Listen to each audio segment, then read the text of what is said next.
So this time the PET was based upon live processes. हमने live processes का revision किया और आपने अब चेक कर लिया होगा कि आप कितना ठीक ठीक से एमसीक्यूज को हैंडल कर पा रहे हो। तो सॉल्यूशंस देखेंगे। In which group of the organisms the food material is broken down outside the body. Food material is broken outside the body मतलब we are talking about the saprophytic mode of nutrition. Saprophytes मतलब जितने भी fungi हम जानते हैं, fungus जो होते हैं, तो इसमें देखें कि फंगस कौन कौन है। मशरूम है, ग्रीन प्लांट्स नहीं है, इसको छोड़ दो, अमीबा भी नहीं है। Yeast, mushroom, bread mould, yes this is the correct answer. B would be the correct answer. फिर भी दूसरे ऑप्शन देख लो, पैरामीशियम, अमीबा, कस्कुटा बिल्कुल नहीं है, कस्कुटा लाइस टेपफॉर्म है ना, तो केवल B is the correct answer. Saprotrophic mode of nutrition का मतलब डेड एंड डिकेइंग सब्सटेंसेस पर अपना न्यूट्रिशन के लिए डिपेंडेंट रहना, तो उसमें ऐसा ही करना पड़ता है। जो ये यीस्ट है या मशरूम है या राइजोपस है जिसको ब्रेड मोल्ड भी बोलते हैं, वो ऑर्गेनिक मटेरियल को पहले डिज़ोल्व करते हैं, पहले उसको डाइजेस्ट कर देते हैं आउटसाइड द बॉडी और उसके बाद उसको सक करते हैं। तो इसका आंसर बी होगा। Which of the following statements about autotrophs is incorrect? Autotrophs के बारे में क्या चीज़ incorrect है? A. They synthesize carbohydrates by using carbon dioxide, water in presence of sunlight and chlorophyll. ये तो सही बात है। B. They store carbohydrates in form of starch. ये बात भी ठीक है। They convert autotrophs मतलब plants. I hope everybody understands. They convert carbon dioxide and water into carbohydrates in the absence of sunlight। ये बात गलत है। They form the first trophic level in food chain। ये बात सही है। तो C is the option। हाँ। Number 3. Which of these reactions occur in photosynthesis? Carbon dioxide is reduced and water is oxidized। Yes, ऐसा ही होता है। कार्बन डाइऑक्साइड इज रिड्यूस, हमें ऑप्शन पहला ही ठीक मिला, लेकिन फिर भी हम और भी देख लेते हैं। वाटर इज रिड्यूस्ड, गलत बात है। Carbon dioxide and water are oxidised, carbon water are reduced. चलो, तो A is the correct option. A few drops of iodine solution were added to rice water. The solution turned blue-black in color. This indicates rice water has starch. C is the correct option. Basically हम starch test करते हैं इस तरह से to prove that starch is present inside a leaf. मतलब photosynthesis हो गया in whether it is in presence of sunlight की बात हो या कार्बन डाइऑक्साइड की बात हो। अगर सनलाइट प्रेजेंट नहीं होती है तो स्टार्च टेस्ट नहीं आता है। तो ये स्टार्च का टेस्ट है। Starch is a complex form of carbohydrate only. तो स्टार्च कहीं प्रेजेंट है लीफ में, लीफ के किसी पार्ट में, मतलब वहाँ पे फोटोसिंथेसिस हुआ है। नहीं प्रेजेंट है तो मतलब नहीं हुआ है। फूड नहीं बना तो स्टोर भी नहीं होगा। Which is the correct sequence? ये डाइजेस्टिव सिस्टम के पार्ट्स का सीक्वेंस है, या you can say that the food travels through the various organs or various parts of the alimentary canal in which sequence? वो sequence हमको देखना है। तो mouth, that is buccal cavity, फिर esophagus, esophagus से stomach, stomach से small intestine, small intestine से large intestine and then rectum. This is the path. अब आप देख लें कि इनमें से कौन सा ठीक है। तो mouth के बाद स्टमक, फिर स्मॉल इंटेस्टाइन, फिर ईसोफेगस। तो ईसोफेगस को बाद में कर दिया तो ये तो गलत ही हो गया। Mouth, oesophagus, stomach, large intestine, small intestine से पहले आ गया तो ये भी गलत हो गया। माउथ के बाद सीधे स्टमक आ गया, ये भी गलत हो गया। अब एक ही बचा, वो सही ही होगा। माउथ के बाद oesophagus, stomach, small intestine, large intestine. तो D is the correct option. In salivary amylase, if salivary amylase is lacking in saliva, what is salivary amylase? This is the enzyme which is required for partial digestion of carbohydrates inside the buccal cavity and present in saliva. तो salivary amylase का function हमको पता है, जो भी question आएगा हम बता देंगे। salivary amylase को टाइलिन भी बोलते हैं, ये बात भी आपको याद रखना है। तो which of the event in mouth will be affected? Protein breaking down, ये तो काम नहीं है उसका। Starch breaking down into sugars, yes B is the correct option. Fat से और प्रोटीन से उनका कोई लेना देना नहीं है, और ना ही एब्जॉर्प्शन ऑफ वाइटामिन से उनका कोई लेना देना है। B would be the correct option. The inner lining of the stomach is protected by one of the following from hydrochloric acid. Choose the correct one. This is mucus. Mucus is the correct answer ना। ये बात आपको पता है कि stomach की जो inner lining है उसके ऊपर there is a thick layer of mucus, and that mucus is released by mucus glands in the walls which are present in the walls of the stomach. तो ये क्यों है म्यूकस? क्योंकि hydrochloric acid is being released by the oxyntic cells for the digestion purpose. वो basically enzymes को activate करने के लिए रिलीज करते हैं HCl, और हाइड्रोक्लोरिक एसिड जो है वो एक स्ट्रॉन्ग एसिड है जो when it comes in direct contact with the stomach epithelium it can damage it. So to protect the epithelium of stomach, a thick layer of mucus, the mucus glands release a thick layer of mucus throughout the inner walls of the stomach. तो यहाँ पर mucus option है। Which part of alimentary canal receives bile from liver? मतलब alimentary canal का कौन सा part है जिसमें बाइल जो कि लिवर रिलीज करता है वो रिलीज होता है या वहाँ पर एक्सेप्ट किया जाता है? तो that is small intestine. That is the place where from stomach through pyloric sphincter there will be chyme entering into it, and simultaneously हम कहते हैं कि bile juice from the gall bladder में वो इकट्ठा है, रिलीज उसको सिंथेसाइज उसको लिवर में किया गया था, और पेनक्रियाज से पेनक्रियाटिक जूस ये एक साथ निकल करके आ जाते हैं स्मॉल इंटेस्टाइन में। तो small intestine has to be the correct answer. B is the correct option. Choose the function of pancreatic juice from following. A, trypsin digest protein and lipase digest carbohydrates. B, अब देखो pancreatic juice में trypsin है, lipase है और pancreatic amylase है। Pancreatic amylase carbohydrate का digestion करेगा, lipase lipids या फैट्स का डाइजेशन करेंगे, और जो ट्रिप्सिन है वो प्रोटीन का डाइजेशन करेगा। तो यहाँ पे कहाँ पे ठीक बात लिखी गई है? ट्रिप्सिन डाइजेस्ट प्रोटीन सही बात है, लाइपेज डाइजेस्ट कार्बोहाइड्रेट ये बात गलत है, तो ए को हटा दो। Trypsin digest emulsified fats and lipase digest protein ये उल्टी बात लिख दी है। अगर ट्रिप्सिन और लाइपेज इंटरचेंज कर दिए जाए तो बी सही आंसर होता। Trypsin and lipase digest fats ये भी गलत ऑप्शन है। Trypsin digest proteins and lipase digest emulsified fats. हाँ, एमल्सिफाइड फैट्स क्या होता है? वो फैट्स जिनका एमल्सिफिकेशन हो गया हो। एमल्सिफिकेशन क्या होता है? Large globules of fats are converted into small droplets of fats या ऑयल। हाँ, उसको बोलते हैं एमल्सिफिकेशन। कौन परफॉर्म करता है? Bile juice. तो बाइल जूस के एक फंक्शन में से है emulsification of fats.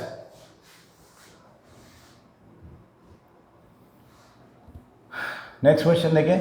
Which of the following statement और statements are true about respiration? Respiration के बारे में क्या लिखा हुआ है अपन देखते हैं। During inhalation ribs move inward and diaphragm is raised. ये बात तो गलत है, क्योंकि इनहेलेशन में हमने कहा था कि रिब्स जो हैं वो आउटवर्ड्स मूव करती है। हाँ, वॉल्यूम ऑफ द लंग्स अगर बढ़ेगा तो ही low pressure area inside the lungs will be created and inhalation will occur. तो डायफ्राम जो है वो नीचे की तरफ जाता है। हाँ, नीचे की तरफ जाता है और फ्लैट हो जाता है, और जो रिब्स हैं वो आउटवर्ड्स मूव करती हैं। तो यहाँ पे तो ऐसा नहीं लिखा हुआ है, यहाँ पे लिखा हुआ है रिब्स मूव इनवर्ड, तो ये बात तो गलत हो गई, पहले वाली, फर्स्ट वाली। B, in the alveoli exchange of gases takes place. ये बात ठीक है। Oxygen from alveolar air diffuses into blood and carbon dioxide from blood into alveolar sac air sacs. ये बात ठीक है, चलो तो ये तो सही है, लेकिन दूसरे ऑप्शन भी देखेंगे। Haemoglobin has greater affinity for carbon dioxide than oxygen. ये तो बात गलत है। And alveoli does not help in increasing surface area for exchange of gases। तो ये बात भी गलत है। तो B is the correct option here. Question number 11, during respiration exchange of gases takes place in, कहाँ पे होता है एक्सचेंज ऑफ गैसेस? लंग्स में होता है। लंग्स में कहाँ होता है? जो एल्वियोलर सैक्स होते हैं या एल्वियोलाई होते हैं उनमें होता है। वहाँ पर dense network of blood capillaries है। Oxygen is taken in by the blood with the help of these thin layered capillaries. तो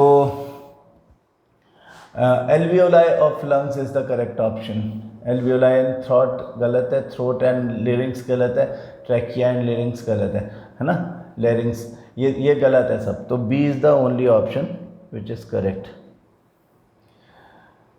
ओके, अब देखिए choose the correct statement that describes arteries. Arteries की प्रॉपर्टीज आपको ऐसे याद होना चाहिए, है ना, कि आर्टरीज जो हैं वो थिक वॉल्ड हैं। आर्टरीज जो हैं वो एक एक्सेप्शन को छोड़ के, पल्मनरी आर्टरी को छोड़ के सब के सब ऑक्सीजनेटेड ब्लड कैरी करती हैं। आर्टरीज की जो वॉल थिक होती हैं वो इलास्टिक वॉल्स भी होती हैं। उनमें वाल्व्स नहीं होते क्योंकि कोई ज़रूरत ही नहीं होती। उनमें ब्लड प्रेशर हाई होता है और वो deep seated inside the body होती है। ये सब बातें अगर हमें पता है तो आर्टरीज के बारे में जो भी बातें बोलेंगे वी कैन जज कि वेदर इट इज़ ट्रू और not. So they have thick elastic wall, ये बात सही हो गई। Blood flows under high pressure, ये बात भी सही हो गई। Collect blood from different organs and bring it back to heart, ये बात गलत हो गई, तो A is wrong. B, they have thin walls, ये बात तो शुरू में ही गलत हो गई, काट दो, सी पे आ जाओ। दे हैव थिक इलास्टिक वॉल्स, ठीक है। Blood flows under low pressure, ये बात गलत हो गई, तो डी ऑप्शन वैसे ही आ गया। फिर भी देखें, they have thick elastic walls without valves inside, the blood flows under high pressure, carry blood away from the heart to different parts of the body. बिल्कुल सही बात है, तो D is the correct option. The filtration units of the kidney are called urethra, ureter, neuron, nephron. Nephron is the correct option. मेरे ख्याल से इसमें कुछ एक्सप्लेनेशन की ज़रूरत नहीं है, ये बात तो अब आपको पता होनी ही चाहिए कि एक्सक्रीटरी यूनिट को नेफ्रॉन कहते हैं। ये बात भी नहीं पता तो इसका मतलब हमने बिल्कुल पढ़ाई नहीं की है। Oxygen release during photosynthesis comes from where? जो ऑक्सीजन फोटोसिंथेसिस में रिलीज होती है वो कौन सी स्टेप है? That is the second step. हमने कहा था 3 स्टेप प्रोसेस में से पहला step, when the absorption of sunlight takes place by the chlorophyll, chlorophyll gets excited, तो हम कहते हैं एक्साइटेशन ऑफ क्लोरोफिल होता है और क्लोरोफिल से इलेक्ट्रॉन निकलता है और एनर्जी, लाइट एनर्जी जो है वो केमिकल एनर्जी में कन्वर्ट होती है। स्टेप 2 में इंपॉर्टेंट बात है कि that energy is utilize to break down water molecule, photohydrolysis, and this as a result of this photohydrolysis hydrogen ions and oxygen gas is released।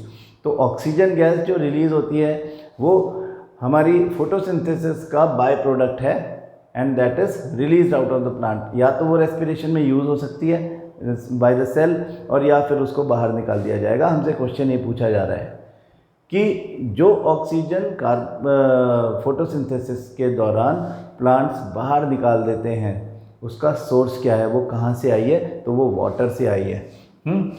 Oxygen release during photosynthesis comes from A, water is the correct option. Chlorophyll, carbon dioxide and glucose all are wrong.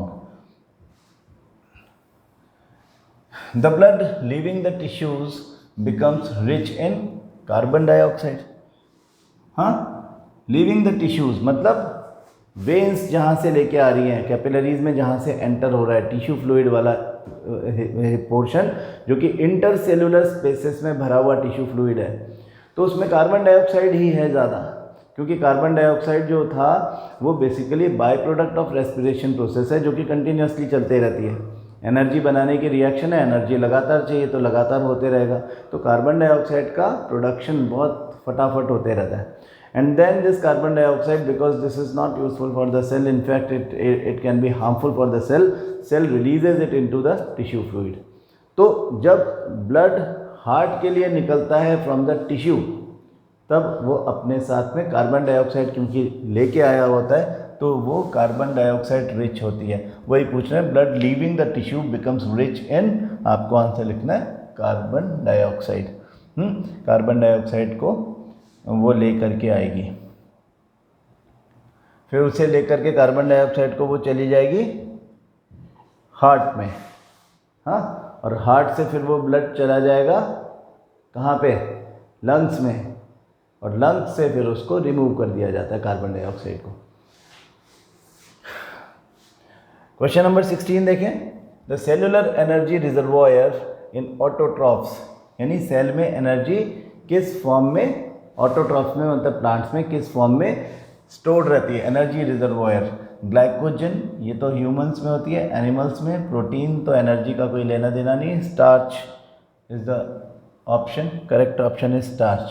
हाँ, fatty acid का भी direct कोई लेना देना इससे नहीं है। Which process converts light energy to chemical energy, light energy को केमिकल एनर्जी में फोटोसिंथेसिस कन्वर्ट करता है।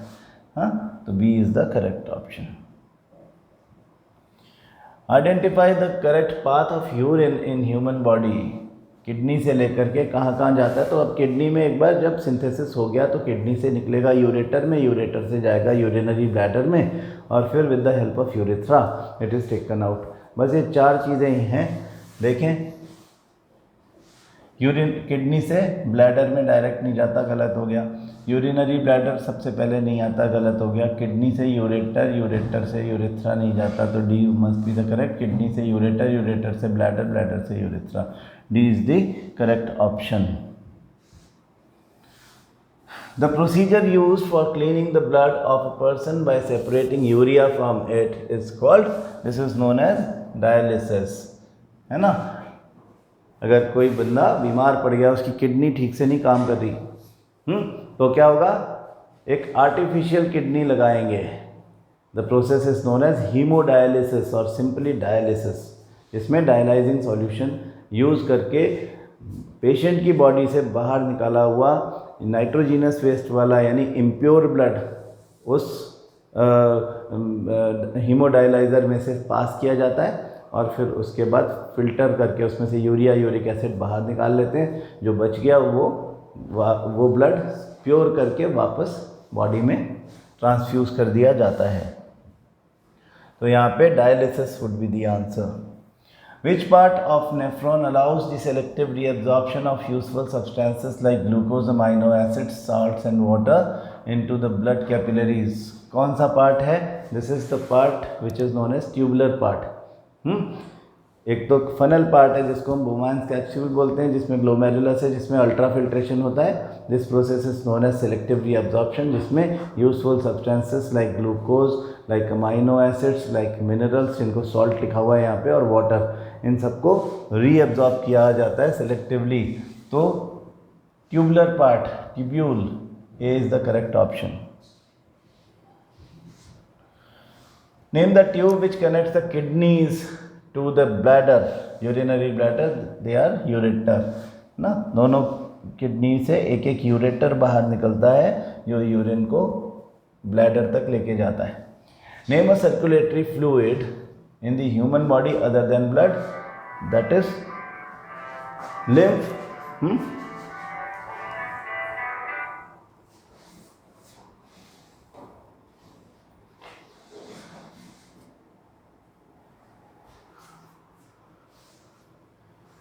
ना, इसको हम बोलते हैं lymph.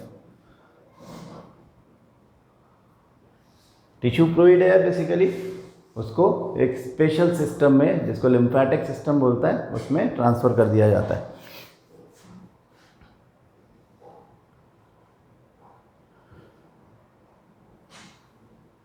A blood vessel which pumps the blood from the heart to the entire body, ऐसा ब्लड वेसल जो हार्ट से पूरी बॉडी में ब्लड लेके जाता है, दैट इज अयोटा। तो A is the correct option, iota. The movement of food in phloem is called, food का transportation throughout the plant body, that is through phloem, is known as translocation of food. Important question है translocation. The respiratory pigment in human beings is hemoglobin. This is the pigment which takes the oxygen along with it. Oxygen को अपने साथ ले करके जाता है। The breakdown of pyruvate to give carbon dioxide, water and energy takes place in A. cytoplasm, B. mitochondria। Basically pyruvate कहाँ से आया? और पायरुवेट जो था वो ग्लाइकोलिसिस प्रोसेस से आया, जो कि साइटोप्लाज्म में होती है। ग्लाइकोलिसिस से पायरुवेट बना। फिर ऑक्सीजन जब आई तो ऑक्सीजन माइटोकॉन्ड्रिया में गई और पायरुवेट भी माइटोकॉन्ड्रिया में गया। वहाँ पे pyruvate will get broken down into carbon dioxide, water and energy. वही पूछ रहे हैं कि कहाँ पे होता है ऐसा सेल के अंदर, तो mitochondria would be the answer. B is the correct option. फिर क्वेश्चन नंबर 27 देखें। Name the substances whose buildup in the muscle during vigorous physical exercise may cause cramps. This is lactic acid. Ethanol तो ये तो yeast में होता है, ये तो गलत है। Lactic acid energy, this is the correct option, है ना। क्रैम्प्स की बात जहाँ पे आ जाए सीधे से लैक्टिक एसिड एक्यूमुलेशन आप लिख देंगे। Name the pores in a leaf through which respiratory exchange of gases take place, that is stomata. Leaf पर स्टोमेटा, स्टेम में लेंटिसेल्स। यहाँ पे D is the correct option. Which plant tissue transports water and minerals from the root to the leaf?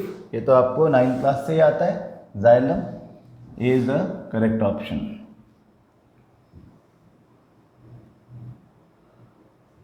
And the last question is the exit of unabsorbed food material is regulated by। exit of unabsorbed food material यानी कि body से exit यानी egestion. Egestion is regulated by anus के ऊपर। Anus is the opening of rectum और उसकी जो opening होती है उसको कंट्रोल करने वाली मसल रेगुलेट करती है इस एक्शन को, उसको एनल स्फिंक्टर बोलते हैं। तो एनल स्फिंक्टर ऑप्शन देखो, lever anus anal sphincter is the D is the correct option. तो आई होप आप सबका कॉन्फिडेंस बढ़ा होगा, ये वाले क्वेश्चंस आपने अच्छे से किए होंगे। और लाइफ प्रोसेसेस में ऐसा है कि आप उसको बार बार रिवाइज करते रहो, जिससे कि आप जो स्मॉल टर्म्स हमने डिस्कस किए हुए हैं बीच बीच में वो भूल ना जाए, है ना। कोई ऐसा क्वेश्चन हमारे दिमाग से ना निकल जाए जो कि रेगुलर बेसिस पर पूछा जाता है। ठीक है, थैंक यू सो मच।